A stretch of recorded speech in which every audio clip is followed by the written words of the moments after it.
अब तक हम ऋग्वैदिक सभ्यता का अध्ययन कर चुके हैं, जो कि 1500 से 1000 ईसा पूर्व की थी।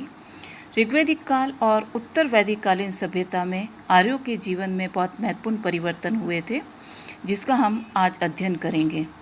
उत्तर वैदिक कालीन सभ्यता, जिसका समय 1000 से 600 ईसा पूर्व है।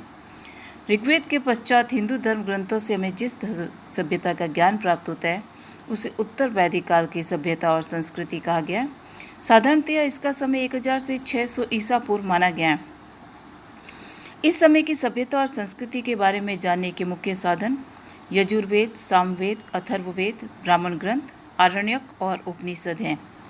गाथा काल या महाकाव्यों का काल यानी कि रामायण महाभारत का काल भी अधिकांश विद्वानों के द्वारा यही समय स्वीकार किया गया है।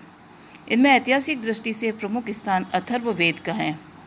वेदों में विभिन्न मंत्र और सूक्त हैं। ब्राह्मण ग्रंथों में यज्ञों की विधियाँ दी गई है। आरण्यकों और उपनिषदों में आध्यात्मिक तत्वों और धर्म के दर्शन का विवेचन किया गया है। हरियाणा, पंजाब, राजस्थान, पश्चिमी उत्तर प्रदेश से प्राप्त हुए चित्रित धूसर मृदभांड के बर्तनों के अवशेष, पूर्वी उत्तर प्रदेश तथा बिहार और अन्य पूर्वी भागों से प्राप्त हुए काली पालिश वाले मिट्टी के बर्तनों के अवशेष उत्तर वैदिक युग के माने जाते हैं। इसके अतिरिक्त हस्तिनापुर, आलमगीरपुर, अतरंजी खेड़ा, बटेसर आदि से लोहे के विभिन्न अस्त्र शस्त्र और घरेलू वस्तुओं के अवशेष भी उत्तर वैदिक कालीन माने जाते हैं। अतरंजी खेड़ा से एक दराती और नोह से कुल्हाड़ी प्राप्त हुई है। इसके अतिरिक्त विभिन्न स्थानों से चाकू और चिमटे जैसी घर में प्रयोग आने वाली वस्तुएं तथा पिने और किले जैसी इमारती वस्तुएं भी प्राप्त होती हैं। इस प्रकार उत्तर वैदिक काल की सभ्यता के बारे में जानने के लिए पुरातत्वीय खोजों का सहारा भी लिया गया है। यद्यपि यह प्रयत्न अभी तक बहुत सीमित स्थिति में है। ये विचार भी व्यक्त किया गया है कि इन विभिन्न स्थानों पर प्राप्त अवशेष आर्य सभ्यता के नहीं है, अपितु उनसे पहले की भारत की ताम्रपाषाण कालीन सभ्यताओं के हैं, जिनमें से कुछ के निवासियों को लोहे का ज्ञान हो गया था। अतः उत्तर वैदिक काल की सभ्यता और संस्कृति में जाके जानने के बारे में मूल स्रोत साहित्यिक ही है। सबसे पहले उत्तर वैदिक काल का भौगोलिक विस्तार। इस काल में आर्यों ने पूर्व और दक्षिण की ओर विस्तार कर लिया था तथा गंगा यमुना के दोआब का भूक्षेत्र उनकी सभ्यता का केंद्र बन गया था। इस समय में पंजाब और उत्तर पश्चिम के भागों का महत्व कम हो गया। यहाँ तक कि सतपथ और ऐत्रेय ब्राह्मण ग्रंथों में भी इन पश्चिमी प्रदेशों पर निवास करने वाली जातियों को निम्न कहा गया है। दक्षिण भारत में भी आर्यों का प्रवेश हो गया। अगस्त्य और परशुराम से संबंधित इतिहास आर्यों के दक्षिण भारत में प्रवेश का इतिहास है। 1000 से 600 ईसा पूर्व के समय तक आर्यों के दक्षिण भारत में प्रवेश का समय माना गया है। संभवतः दक्षिण भारत में आंध्र, सवर, पुलिंद आदि जातियों की सत्ता बनी रही, जो वैदिक सभ्यता के प्रभाव से मुक्त रही। राजनीतिक व्यवस्था। आर्यों के विस्तार के साथ साथ राज्यों और राजवंशों में भी महत्वपूर्ण परिवर्तन हुए।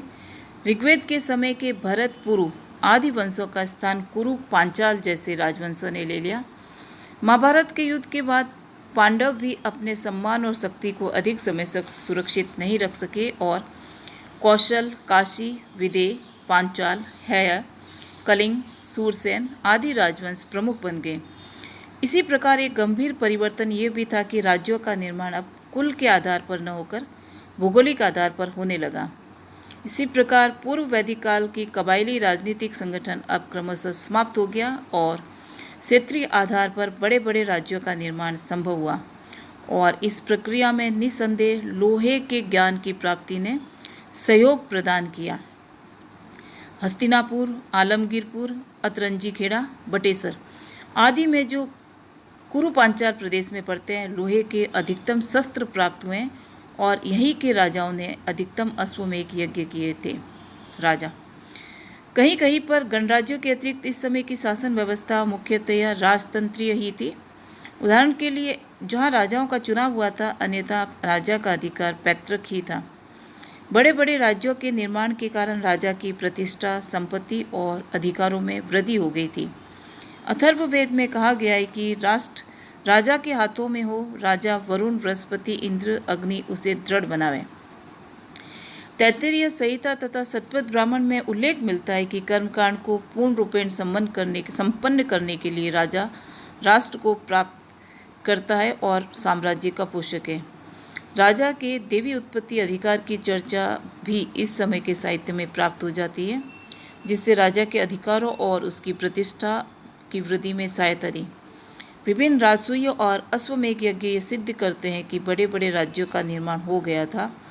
साधारणतः राजा को कोई दंड नहीं दिया जा सकता था, परंतु राजा राजधर्म के अनुसार शासन करता था। उसके अधिकारों में वृद्धि होने से उसके कर्तव्यों में कमी नहीं हुई थी। राजा का प्रमुख कर्तव्य अभी भी शासन करना, न्याय करना, दुर्बलों की रक्षा करना, युद्ध करना, राज्य विस्तार करना, प्रजा की भलाई के लिए निरंतर प्रयत्नशील रहना और प्रजा के सभी दुखों से रक्षा करना था। राजा का भूमि पर अधिकार इस समय में भी नहीं था, किंतु वह किसी भी व्यक्ति को उसकी भूमि से वंचित कर सकता था। प्रजा राजा को कर देती थी। उन करों में बलि, शुल्क भाग प्रमुख थे। ये व्यक्ति की आय का 1/6 भाग होते थे। प्रमुख शासन अधिकारी। ऋग्वेदिक काल में पुरोहित प्रमुख था। उत्तर वैदिक काल में सेनानी प्रमुख हो गया। उसके बाद पुरोहित और ग्रामणी इस काल में भी महत्वपूर्ण थे। इसके अतिरिक्त सूत यानी रथवान, संग्रहिणी यानी कोषाध्यक्ष, अक्षवाप यानी द्यूत यानी जुए की क्रीड़ा का प्रधान, तक्षक यानी बढ़ई, रथों को बनाने वाला, क्षत्रिय, राजमहल की देखभाल करने वाला आदि विभिन्न अधिकारी थे। महत्वपूर्ण अधिकारियों को रत्नीन अथवा वीर कहा जाता था। विभिन्न अधिकारियों की उपस्थिति ये सिद्ध करती है कि राजा अपने विशाल साम्राज्य के लिए सुचारू शासन व्यवस्था का प्रबंध कर रहे थे। कानून और दंड व्यवस्था ये प्राय ऋग्वेदिक काल के समान ही थी, परंतु उस काल में व्यक्तिगत संपत्ति और भूमि पर व्यक्ति के स्वामित्व को स्वीकार कर लिया गया था। स्त्रियों को संपत्ति का अधिकार नहीं था। अपराधियों को देश से बाहर निकाल दिए जाने की दंड व्यवस्था भी थी। अपराधियों पर जुर्माना करने और उन्हें शारीरिक यातनाएं दिए जाने की व्यवस्था थी। सैन्य संगठन।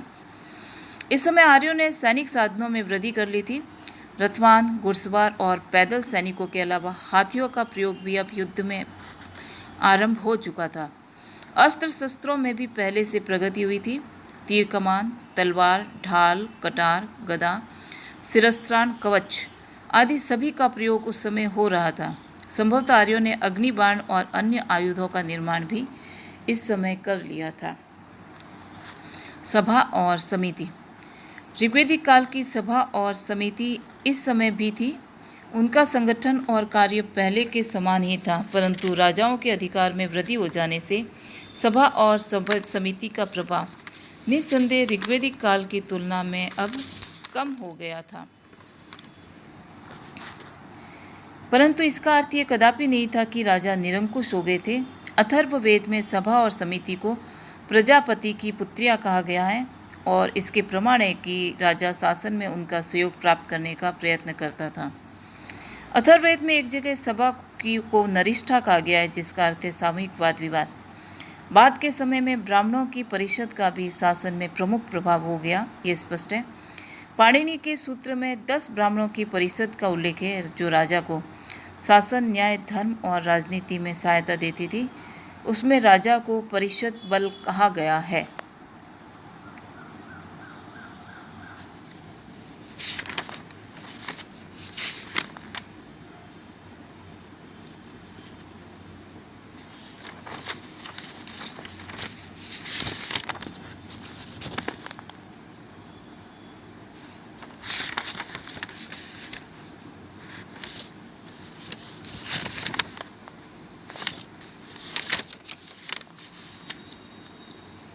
तो बहुत है, अब तो सामाजिक जीवन अब कल करेंगे।